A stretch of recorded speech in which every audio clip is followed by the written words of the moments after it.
Good evening, and welcome everybody to tonight's program at the Commonwealth Club. My name is Stephen Saum. I'm the editor of Santa Clara Magazine, and I'm pleased to be your moderator tonight.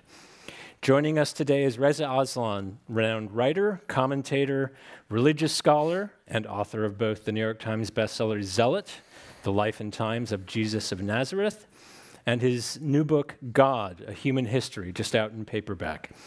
He's a recipient of the prestigious James Joyce Award and is currently a professor of creative writing at the University of California, Riverside. God, A Human History, tracks the history and development of the three primary monotheistic religions today: Judaism, Christianity, and Islam. The premise of the book is that these three religions all conceive of God in human-centric terms and explores the moral, political, social, and even psychological implications of this conception. We're grateful to have him here with us tonight to discuss such a nuanced and timeless topic. Ladies and gentlemen, please join me in welcoming Reza Aslan to the Commonwealth Club. Thank you.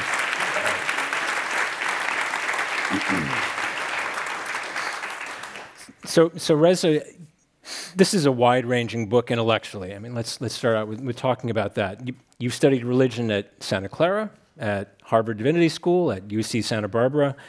But as you note in the book in passing, you've had your own journey through different faith traditions. I'm wondering if we could start out with talking about that, which I think is fascinating. Yeah, absolutely. Well, I grew up in Iran and was sort of culturally Muslim, the way so many people are culturally religious. It was a part of my identity more than it was a set of beliefs and practices. My father was a pretty exuberant atheist, I should say. He was a Marxist and a communist, and never trusted anything anyone wearing a turban had to say about any topic. I like to say that my dad is the kind of atheist who always had a pocket full of Prophet Muhammad jokes that he would pull out at inappropriate times, like that kind of atheist, you know?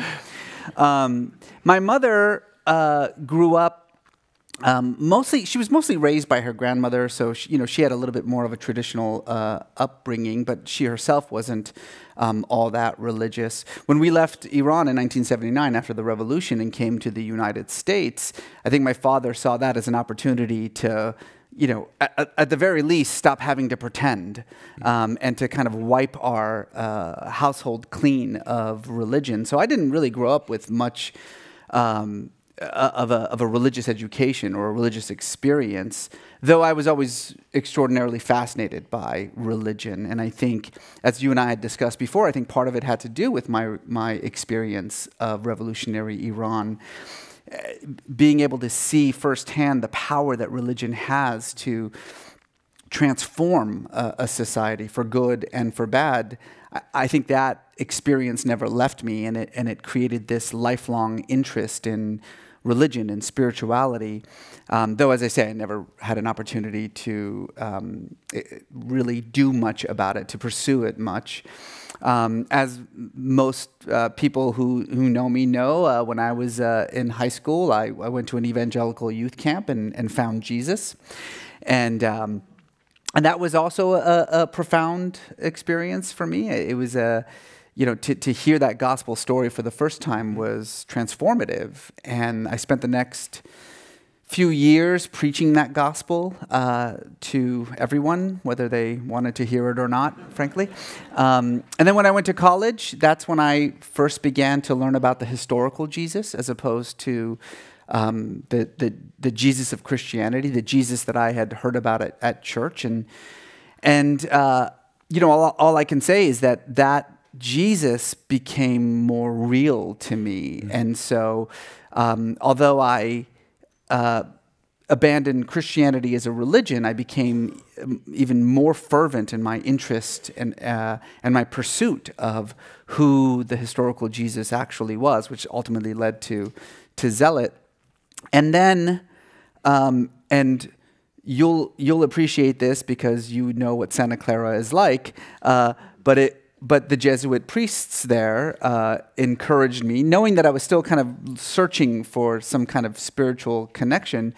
the Jesuits there encouraged me to look back to the religion of my forefathers and to study Islam again. And then I began to study particularly Sufi Islam and realized that this was stuff that I already believed, that there was kind of suddenly a language for it. And so Catholic priests converted me to Islam. That's what I'm trying to say.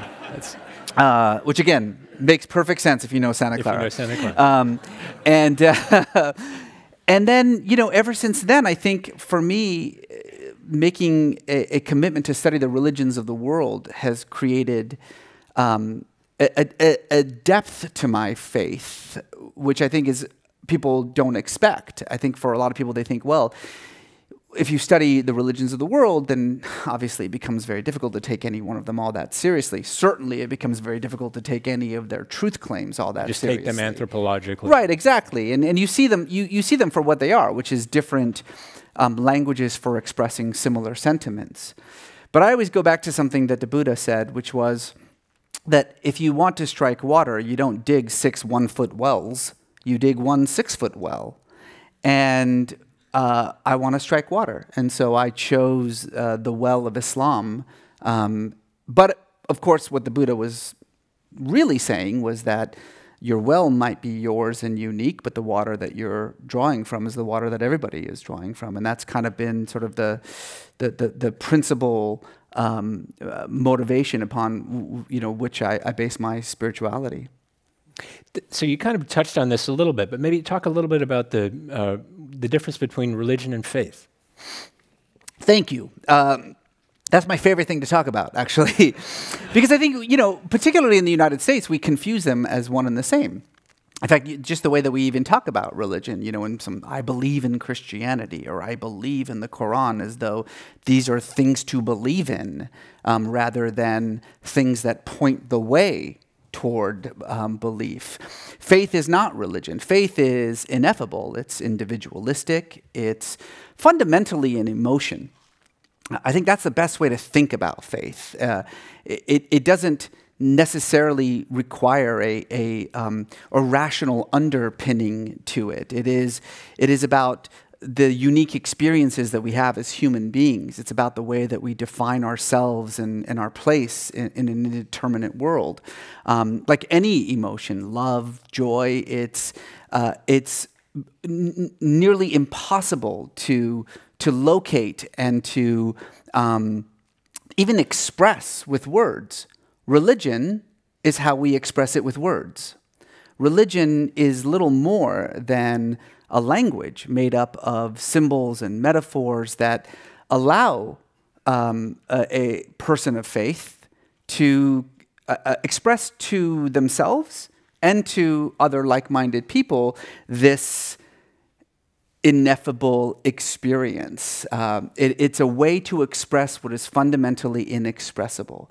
The problem arises when people begin to confuse their religion for their faith.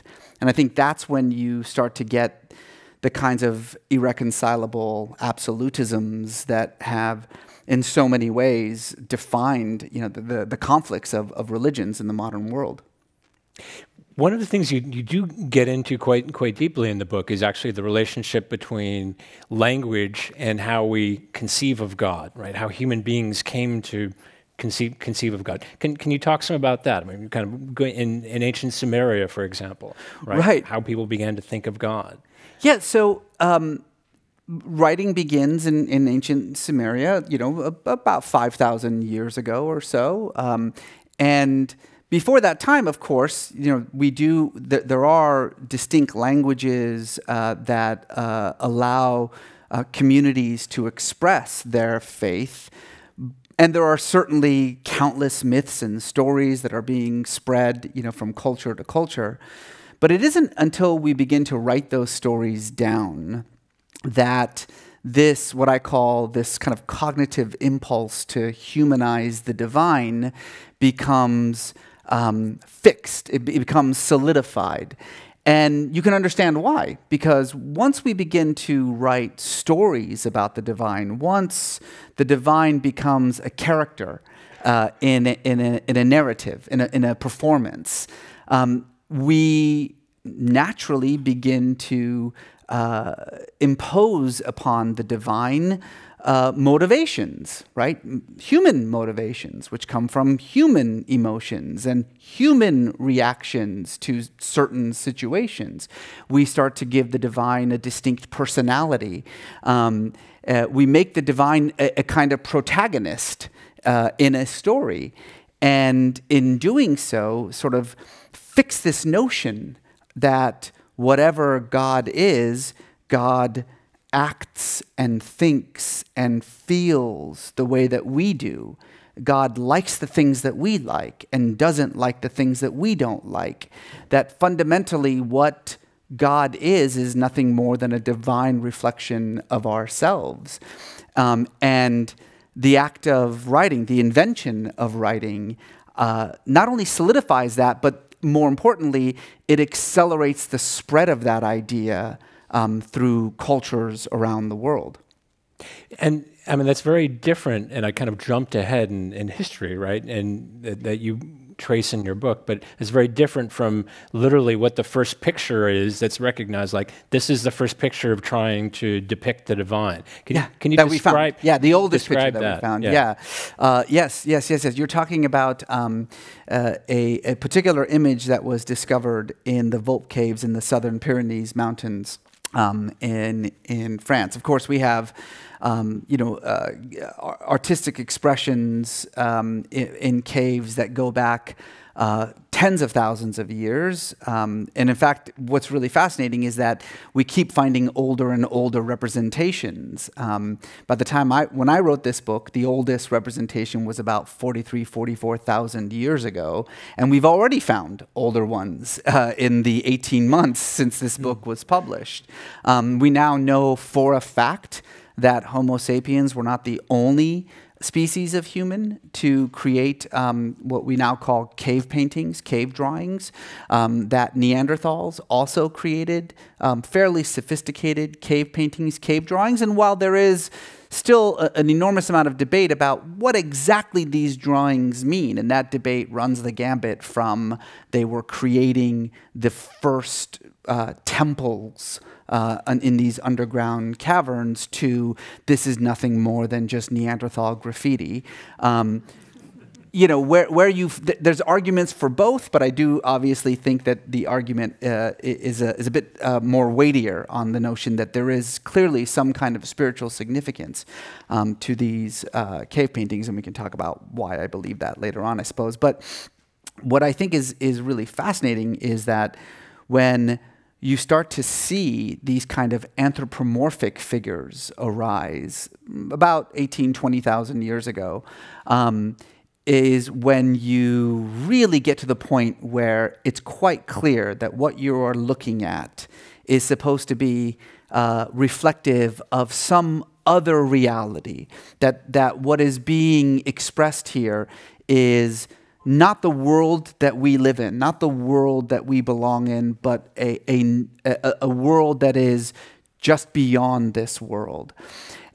This particular drawing, which is popularly known as the Sorcerer, it's kind of a collage of different animals, but with a distinct human face and expression to it, is often understood to be the earliest expression of God that we have.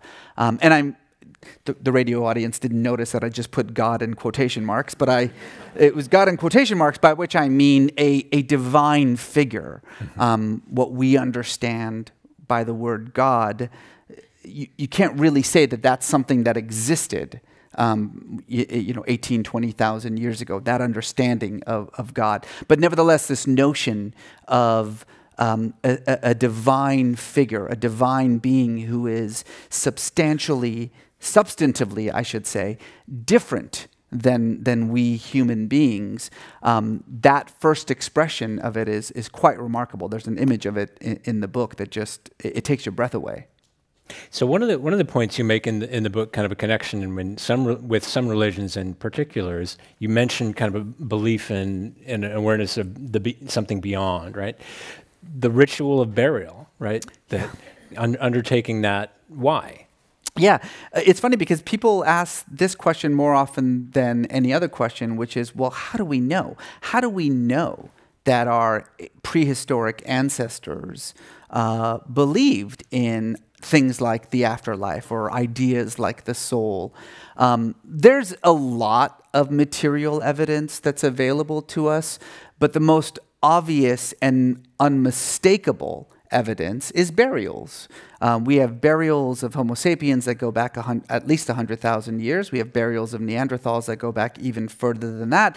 We have burials of Cro-Magnon that go back nearly 500,000 years, all of which express clear, all of which show clear expressions that whatever they believed about the human condition, they were convinced that this wasn't the end, that there was something else to life, that life didn't end with the destruction of the body, that there was a vital essence, if you will, about us. We'll just use the term soul, just so that we all know what we're talking about, but a vital essence that continued on in another life. This belief in a soul, predates our species. It's a belief that has arisen in every culture the world has ever known, in every part of the world, throughout all of human history.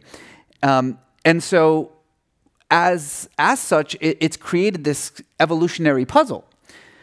We have to ask ourselves why. If this is something that has existed before we existed, if it is something that evolved alongside us, then there must be a reason for it. There must be, to put it in Darwinian terms, some kind of adaptive advantage to this belief. And we've been for the last 200 years trying to figure out what that adaptive advantage could be. And just to cut to the chase, there is none. There is no adaptive advantage to faith. People have come up with various answers to this question. Well, perhaps what it does is create a sense of social cohesion in a community. Maybe, except that there is nothing inherently cohesive about the religious impulse. Certainly kinship is a far more cohesive element. Yeah, I mean, that's how our prehistoric ancestors organized themselves, not according to a common acceptance of symbols and metaphors, but blood. Others have said, well, it alleviates anxiety.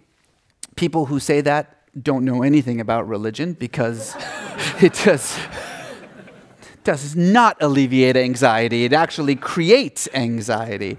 Others have said, well, it answers unanswerable questions. Perhaps, though, there is no reason to think that that's an adaptive advantage, that allows for the survival of our species. On the contrary, there really and truly is we have no idea. That's the answer. We just don't know. We don't know why this universal impulse exists. The best answer that we've come up with is the answer that most cognitive theorists give, which is that it's an accident, that it's just some accidental byproduct of some other evolutionary adaptive advantage that grew, some other cognitive process that arose deep in our evolution, and as an echo of that necessary thing,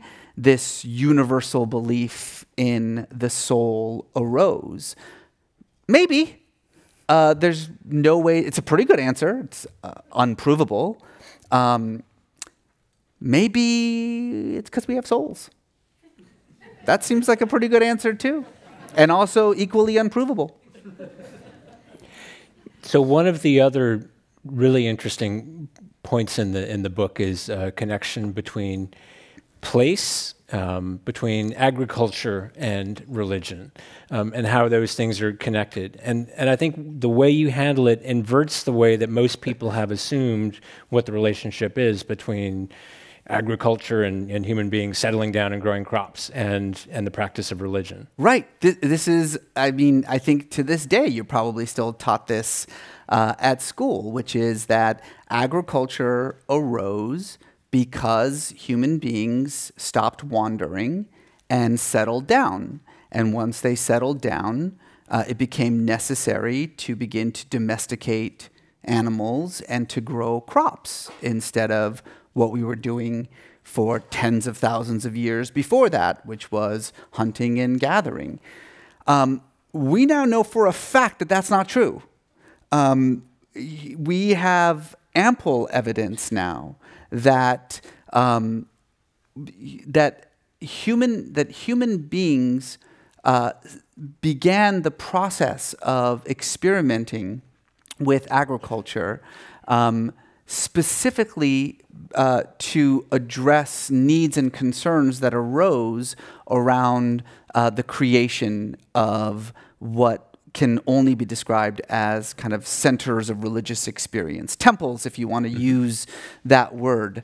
And I trace, it's a very complicated argument that I trace in the book, but what it really comes down to is this notion of what it means to try to control and manipulate nature to our advantage, and the cognitive shift that's required in doing that. This idea that we can actually be the gods of nature, that we can manipulate the earth in ways that only the divine can. And that cognitive shift, like writing, was one of these sort of moments in which this conception of the divine, the way that we conceive of the divine in these human terms, became more and more solidified to the place where, as you rightly said in the introduction, we're living in a world in which the vast majority of people, whether they believe in God or not, when forced to talk about God or describe God, begin to unconsciously describe themselves, but in divine terms. So if we're talking about a connection with place, obviously one of the big stories in the news today has been about Notre Dame Cathedral. And I'm wondering if you can kind of talk about place and kind of and the role that it plays in kind of bringing faith together. Yeah. And one of the members of the audience here wants to know, what governments can or should be doing more to protect religious treasures.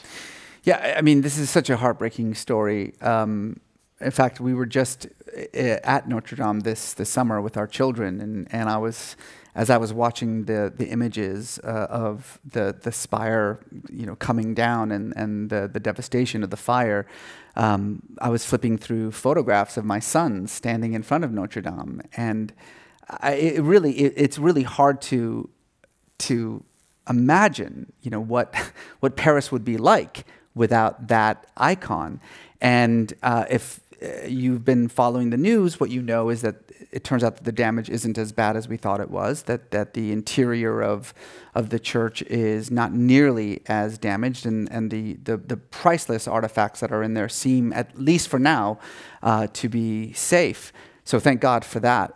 What I do find fascinating about the conversation, however, around this fire is the way in which the French, and then in more general terms, Europeans have been talking about Notre Dame, and obviously lamenting it as a symbol of France, but also lamenting its religious and spiritual significance. A lot of the conversation is about what it's going to be like this Easter, not being able to have Easter services there and moving forward.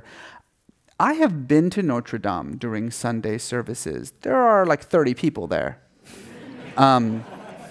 So what does that say? France, not the most religious country in the world.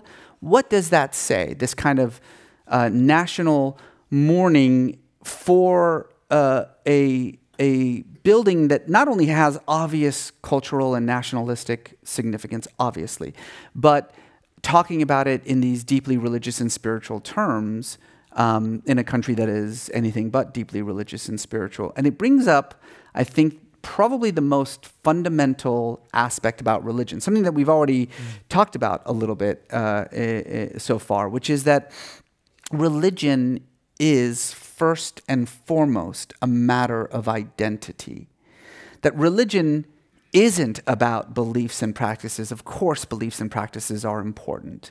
But that when someone says, I am Muslim, I am Christian, I am Jewish, I am Hindu, they're not making a faith statement. More often than not, they're making an identity statement. And as an identity statement, it is, of course, wrapped up in all the other factors, the multiplicity of factors that make up your identity, your nationality, your ethnicity, your race, your gender, your sexual orientation, your political views, your socioeconomic status. All of those things are wrapped up in the words, I am Christian. And I think that in moments like this, when what is such an obvious symbol for a particular kind of Christian identity becomes threatened, you suddenly see that particular thread of the French identity begin to assert itself, right? It begins to rise to the surface. This is not unusual. It happens all the time. Here in the United States, a perfect example of this is what happened after the attacks of 9/11. You remember when some people did a thing? You remember that? Anyway, after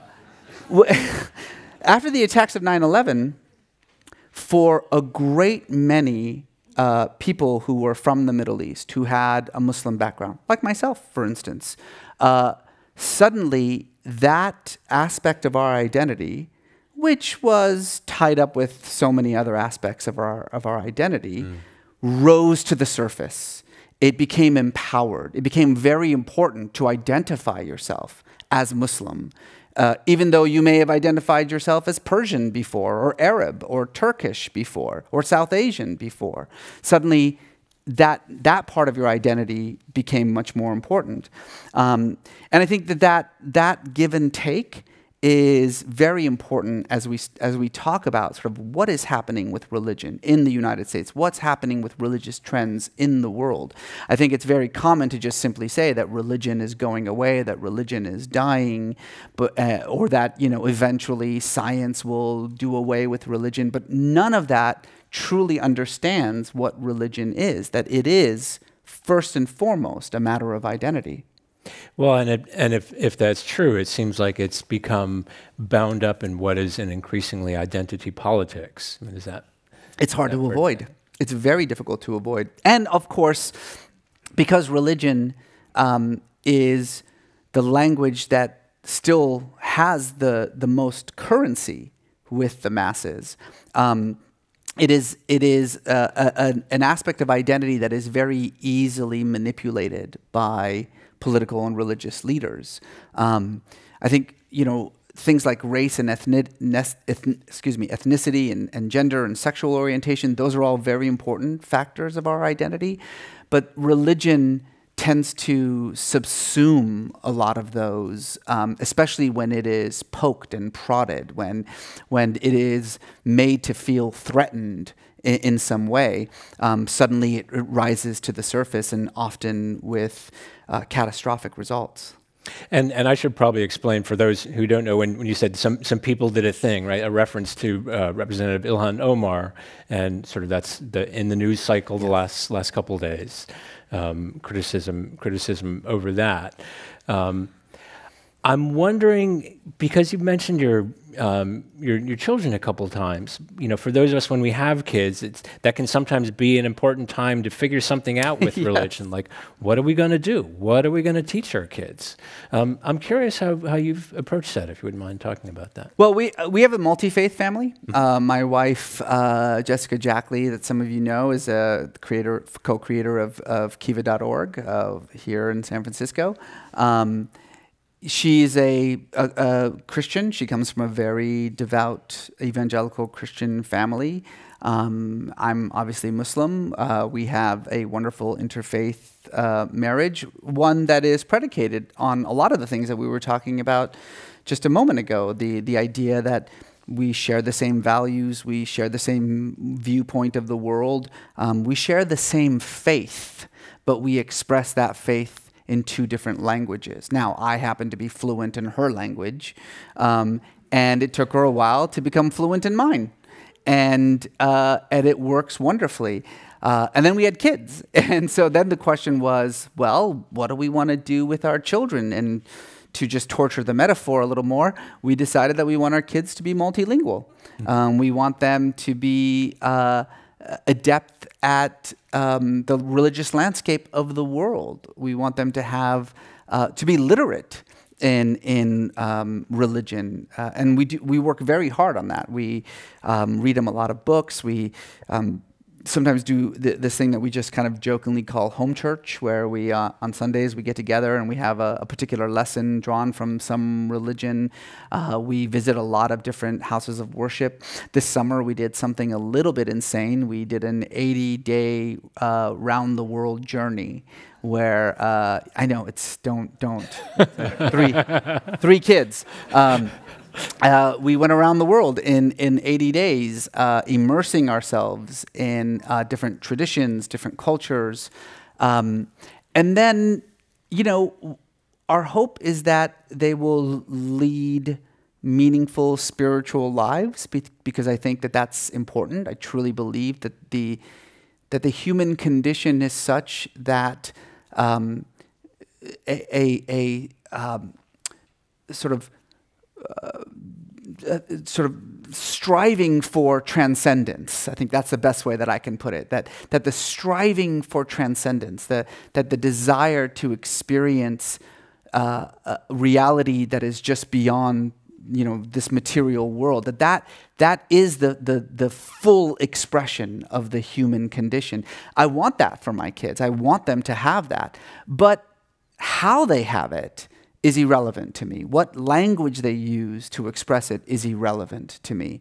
I have one of my sons 2 years ago, after a particularly raucous Rosh Hashanah, decided that he's going to be Jewish from now on, and he's been Jewish for 2 years. We thought it was just a passing fad, but he's very serious about it. We were in Israel this summer, and he was walking around going, "My people." These are my people. I was like, let's just keep that quiet. Like, don't. I have another son who has become extremely interested in Hinduism. For him, that came as a result of we have a children's version of the Ramayana that we read sometimes, and it's just sparked his imagination, which makes sense. It's about a blue god with a magic bow and arrow who kills demons.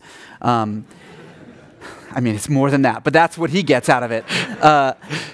And so, I think, again, for us, it's about giving them the tools to be able to express their spirituality in whatever terms they want, but, not dictating that to them. So here's someone in the audience wants to know, how do you deal with the frequent assumption that people might have, you're a smart thinking person, so you must be an atheist like me? I don't know a lot of smart atheists, actually. No, I'm just kidding. I think what that comes from is this notion that religion, or let me put it more specifically as faith, is the product of an irrational mind. That if you believe that something exists beyond the material realm, then you're an idiot. That if you want to actually experience that thing, then you're a fool.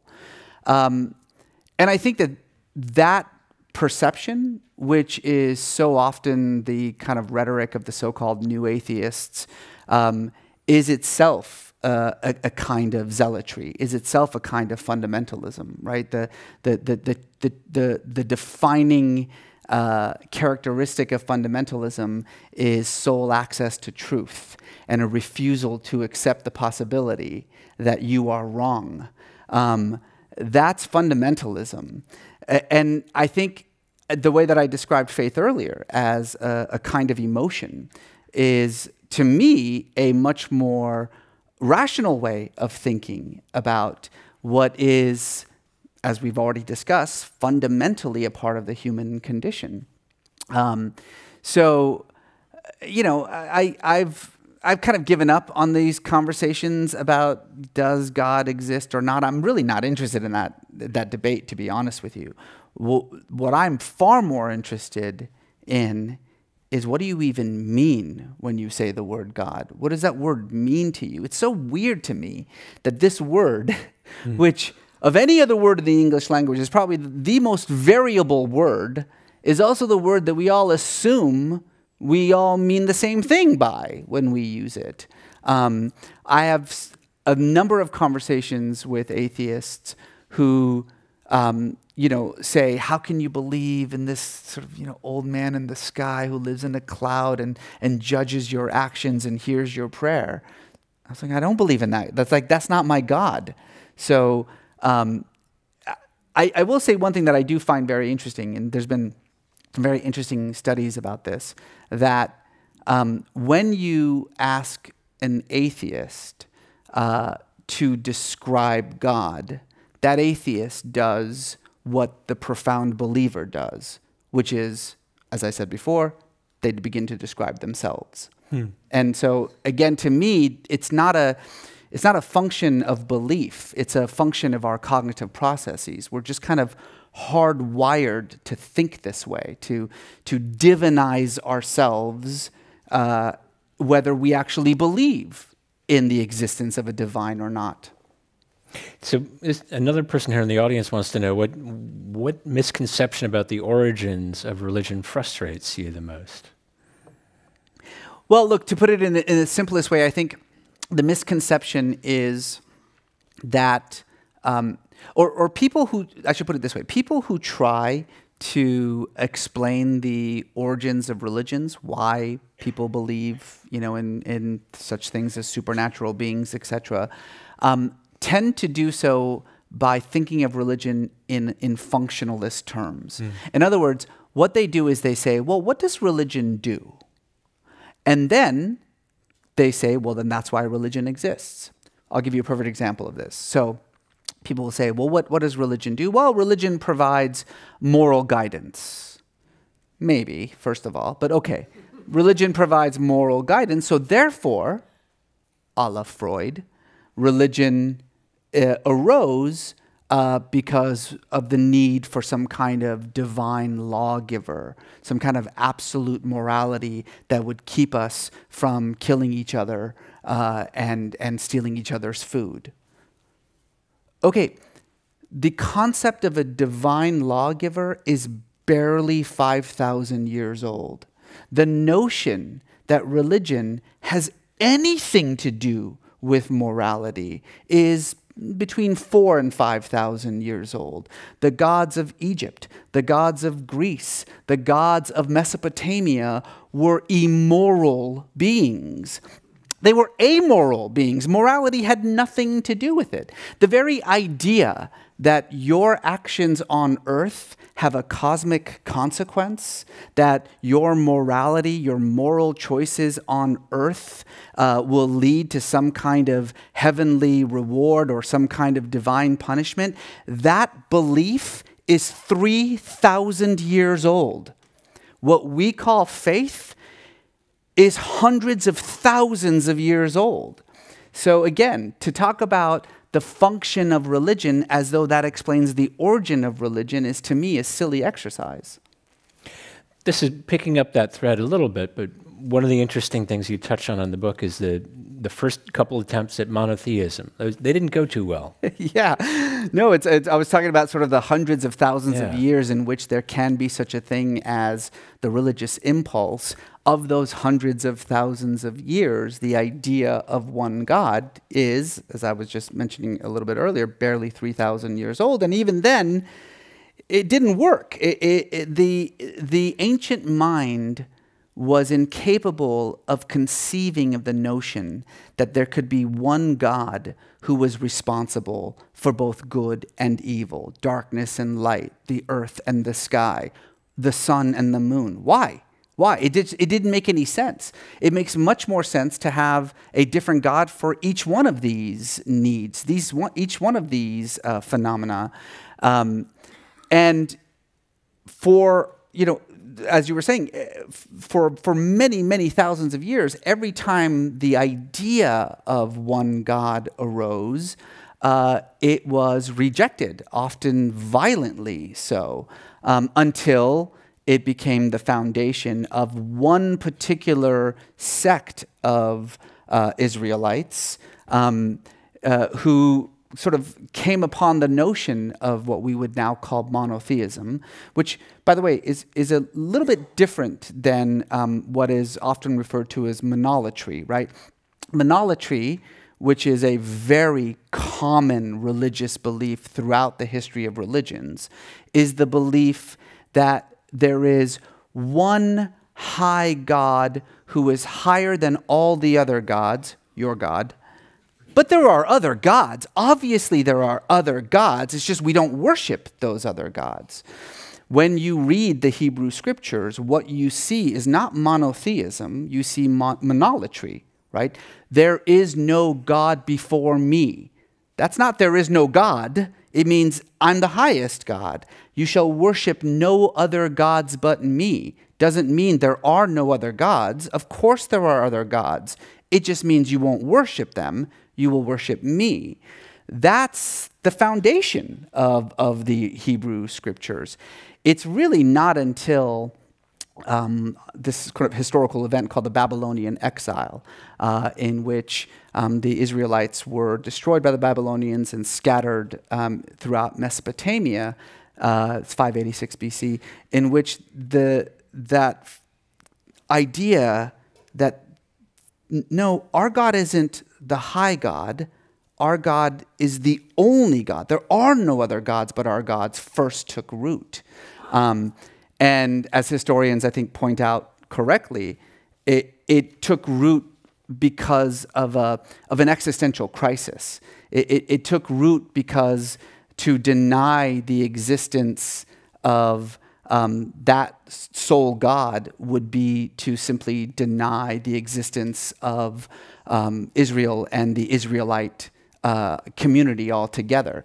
And whatever doctrinal gymnastics were required to just believe in a single God who is responsible for all good and all evil was worth it if the alternative was no longer existing as a tribe.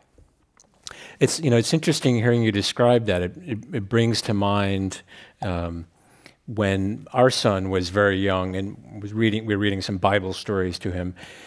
Again and again, bad things kept happening to the priests of Baal in the Bible stories, right? Right. And he would keep asking, so what did the priests of Baal do? Like, why do they keep, the heavy stuff keeps coming down on them? Yeah, I mean, it's really funny because I think those of us who do read the Hebrew scriptures do so in English. And in English, the different gods that the Israelites worshipped, because they worshipped different gods, are all translated into English as either God or Lord God. But if you read them in Hebrew, you would see that these are two different names for two different gods. The God of Moses is called Yahweh. The God of Abraham is called El, or Elohim. The God of Abraham is a Canaanite deity, one of the most important deities in the history of religions, the high god of Canaan, which makes sense since Abraham lived most of his life in the land of Canaan, so clearly he worshipped the Canaanite god. Yahweh, as the best that we can tell, is a Midianite deity.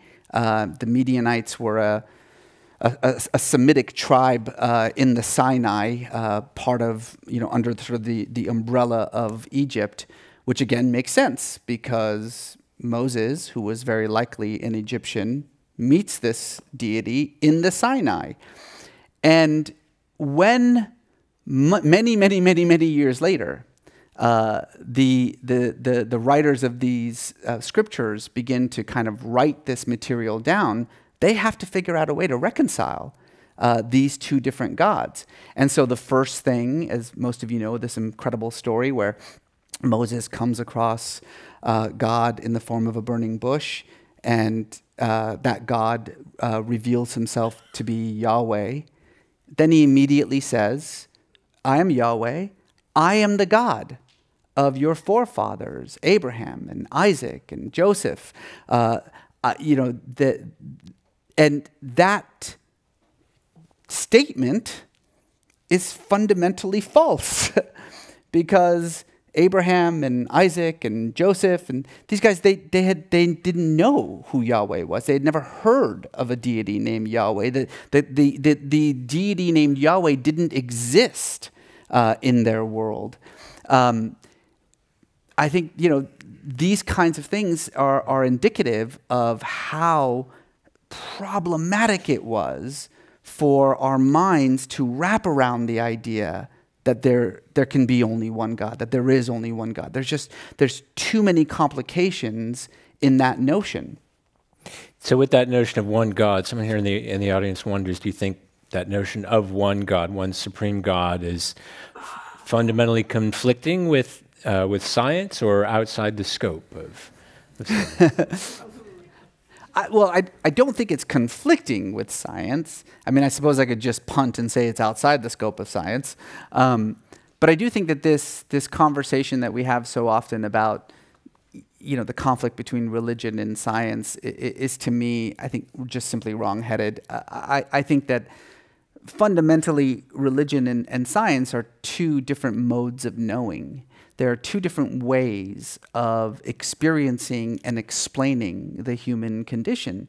And they ask two fundamentally different questions, right? I mean, science is interested chiefly in how, and religion is interested primarily in why.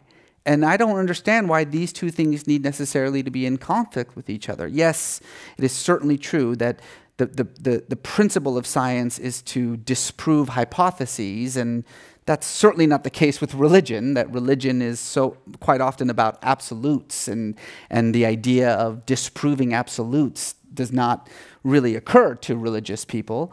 But that's an issue of methodology more than anything else. In fact, for those who often say that eventually, science will do away with religion, that science, will discover some scientific truth that will make everyone suddenly stop believing in religion. People who say that know nothing about religion or science, for that matter. I mean, first of all, that's not science's role. Secondly, religion has always been in a constant state of evolution. It is constantly absorbing new information, new realities. When we discovered that the earth is not the center of the universe, as the Hebrew scriptures claim, Christianity didn't go away. It just simply absorbed that information and moved on. If tomorrow aliens land in Union Square and, come out and take me to your leader, we'll say, no, you don't want to see our leader. But no, you definitely want to avoid our leader. That's not going to make religion go away. Religion will just simply absorb that new information, adapt, and move on. There is no scientific data that's going to take away people's fundamental belief in transcendence, that their desire to commune with the divine. That's not going to go away. That's part of the human condition. Well, I have the feeling that, right, we were talking about different stories in the news, right? For the first time we saw a picture of a black hole in recent days, right? I think many people probably reacted to that with wonder and awe and kind of a sense of this fantastic universe that we're a part of. Yeah, and in fact, I would say that the flip side to that is that the more theoretical science becomes, the more that we begin to sort of unwrap the mysteries of the universe and begin to really bear down on the essence of reality, at least I've noticed, the more scientists begin to talk like religious mystics. You know, the words that they use sound very familiar to me because I've heard, you know, Christian and Muslim mystics use these terms before. Far from science and religion continuing to diverge, I think what we are going to see, the more we learn about the nature of reality, is science and religion actually converging. You know, it's not science fiction to say that there may come a day in which those two things are the same thing, science and religion. I did not expect an applause line there, but I appreciate it. We always get an interesting crowd at the Commonwealth Club. And one of the audience members here wants to know, they'd actually like you to expand some more on why burial is an indication of a belief in the afterlife or a soul, rather than a ritual of biological return to the land. Very good, very good, yes. Well, there's a couple of reasons. Part of it has to do with that adaptive advantage issue that we were talking about. Fundamentally, again, as we were saying, the religious impulse is not an adaptive advantage. If anything, it's a disadvantage, particularly in terms of the time and resources necessary to continue these rituals, time and resources that should be spent on survival. Burial is a perfect example of that. There is literally no reason to bury a body. It takes an enormous amount of resources and time, and it makes much more sense, frankly, to just simply deposit a body, on a hill somewhere and let the beasts of the wild have its way with it. But not only do we bury these bodies, not only do we take an enormous amount of time and energy to bury these bodies, but we bury them in unmistakably ceremonial ways. For instance, we bury them with the trinkets and tools that were dear to them in life. We bury them with tools and materials that they may need in the afterlife. We bury them with their weapons, with their necklaces, their shells, things like that. Things that the idea would be that they may need these things, in the afterlife. We return to the graves over and over and over again. We conduct rituals at these grave sites. This is kind of the first expression of what is often referred to as manism, or sort of derogatorily speaking, ancestor worship.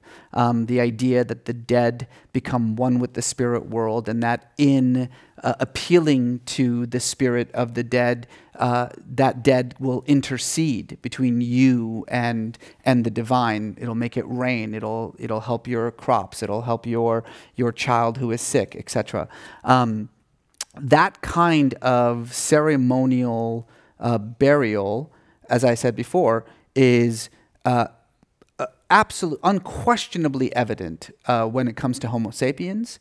It is pretty clearly evident when it comes to Neanderthal, and it is debatable when it comes to earlier species of humans. I mean, obviously, the further back we get, the harder it is to be certain that what you are seeing is the result of deliberate action or just, the movement of this, the bones and the sort of everything else that's going on through hundreds of thousands of years of time. But yes, burial has become sort of the most obvious way that we have to label something ritual or ceremony.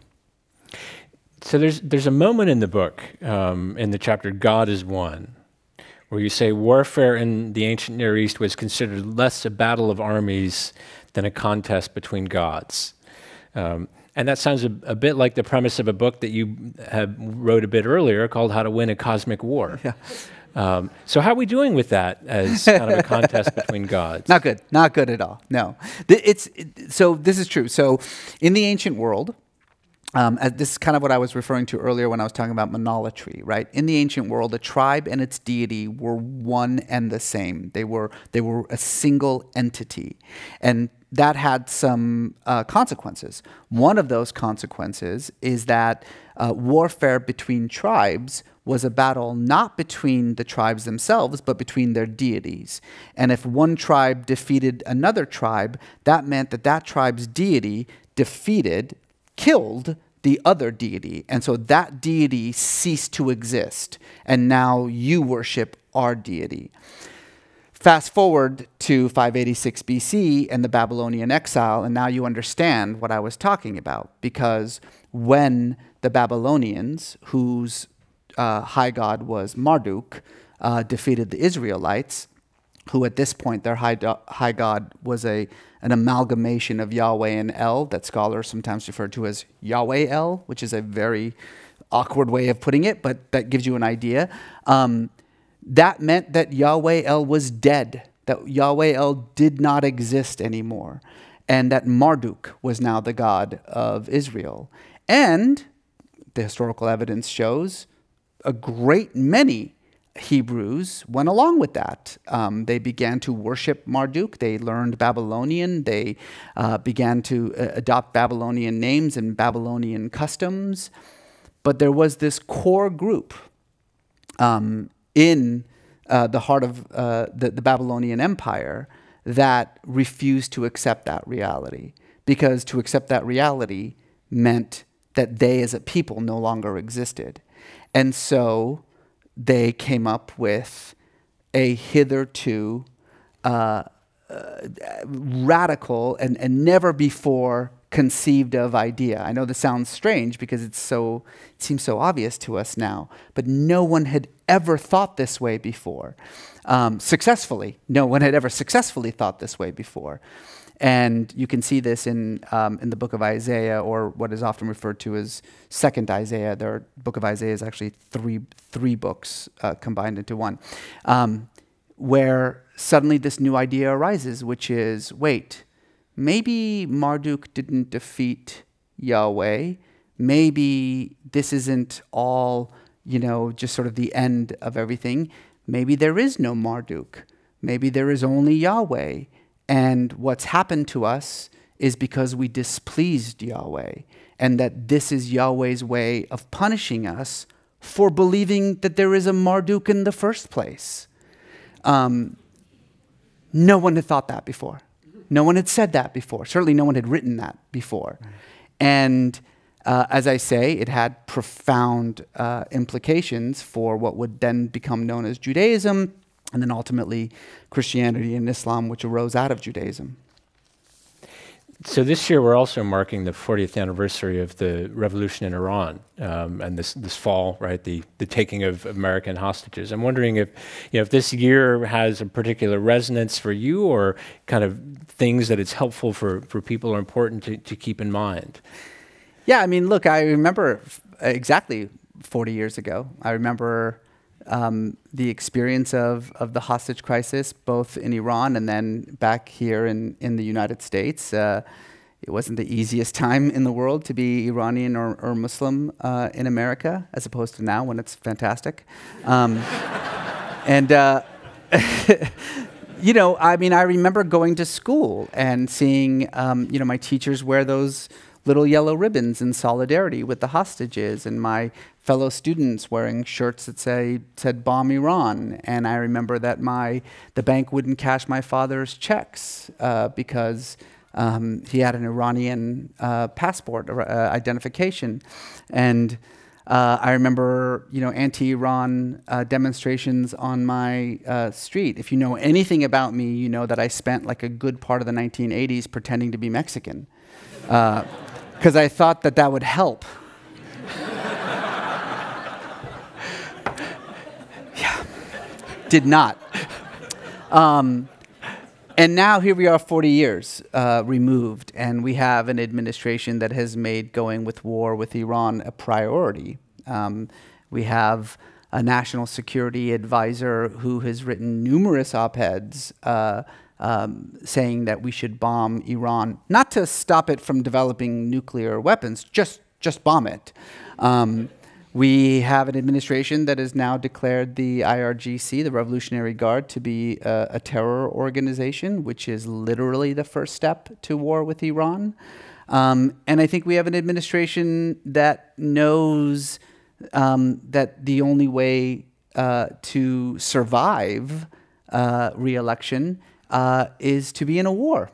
And so I think, watching this 40th anniversary unfold itself in the midst of what I think is probably the most tense this relationship between the U.S. and Iran has been in a very, very long time is disconcerting, to say the least. So this may or may not be related to that. An audience member wants to know, what do the personalities of each god reveal about the cultures that created them? It's a really good question.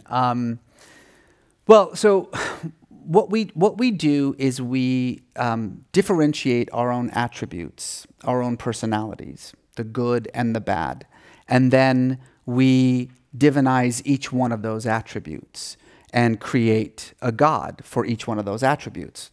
Part of the reason why monotheism was such a hard sell is this idea that all of our attributes could exist in a single god, that was a very difficult thing for the ancient mind to wrap its head around, right? That this idea that one God would have all of our positive and all of our negative qualities makes less sense, that there would be a God for each one of those qualities.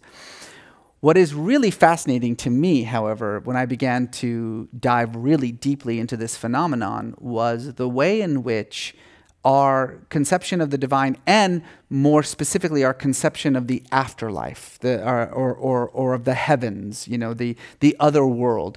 I try not to use this word heaven because that word is loaded, and it's a word that, again, only sort of the idea of heaven has only existed for about 3,000 years, when an Iranian prophet named Zarathustra was the first to come up with this idea. Let me just stop there for a moment because I think it's very important. The idea that there is a good place in the afterlife where good people go, and a bad place in the afterlife where bad people go, was the brainchild of a single individual named Zarathustra, who around 1100 BC was the first to come up with it. What we now call heaven and hell is 3,000 years old, barely 3,000 years old. And in that, before that, of course, before that notion, the afterlife was just a continuation of this life. Your morality had absolutely nothing to do with your experience of the afterlife. If you were a warrior in this life, you're a warrior in the next life. If you're a slave in this life, you're a slave in the next life. It just keeps going, but for eternity. And so, as a result of that, every time our sort of the political situation on earth changes, the afterlife, the heavens, change in order to match it. The word for this is political morphism, which is a word that's ridiculous and you don't need to know, but it's just a word that I like to throw around. And you see this a lot with the way in which human civilizations start off in these very sort of small enclaves, tribal, right? There are many, many gods. This is my God, that's your God, that's fine, I worship this one, I worship that one. When you see early Sumerian writings describing the heavenly realm, it looks exactly the same way. There are many, many gods. No one's in charge of anybody else. It's kind of like a sort of a democracy of gods. They all get together and they convene these meetings where they eat and drink and talk about what's going on in their lives. And then they get down to business and they talk about what they should do about these pesky humans. And no god's word supersedes any other god's words. But then when those little tribes become city-states, and then those city-states start to form together to become these empires, all of a sudden the concept of the heavenly realm changes as well. So you see later Sumerian writings where now suddenly there's a king of gods, Marduk again, right? Marduk is in charge of all the other gods. And sure, the other gods can talk and give their advice, but Marduk is in charge. If you're Babylonian, if you're Assyrian, it's Ashur. Ashur is the high god. He's the king of the gods, etc. Depending on who you are. So that's what we do. We we transform the heavens into a kind of cosmic version of the world that we live in. And as that world changes, as the politics of our world changes, as the very bureaucracy of our world changes, how we conceive of heaven changes to match.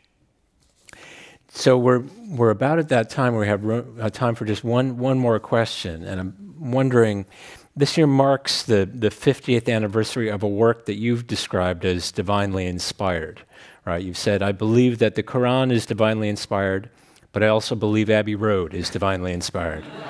It's true. So, any tracks in particular, and more seriously, when you say that, what do you mean about creation and creativity and divine inspiration? Let me talk generally, and then I want to talk about Abbey Road. Insofar as Abbey Road, for me, yeah, the Golden Slumbers medley, right? The last, basically side B, the B side of Abbey Road, which was the Beatles' great farewell to their fans. To me, that listening to that is akin to a religious experience. But more generally, I think we think that those of us who do believe in a God and who do believe in the possibility of being able to commune with that God think that God, speaks once and to one particular person. That's a pretty, I think, limiting view of what the divine actually is. I mean, my concept of God is of a being that is in constant communication with creation, that is a fundamental part of creation, that indeed cannot be separated from creation.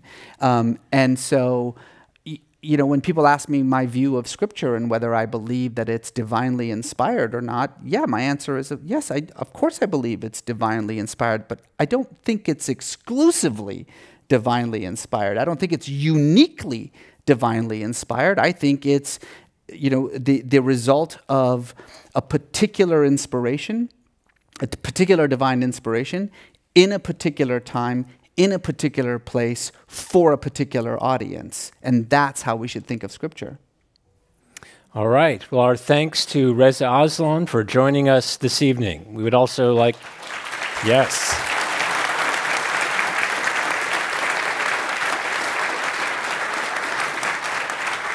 Also like to thank our audience here and our audience on the air. And we would like to remind our audiences who are here that copies of his book, God, A Human History, are available for purchase, and he'll be happy to sign copies in just a few minutes.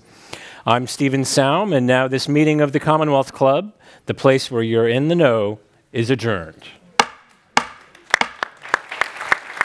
Thank you, Reza.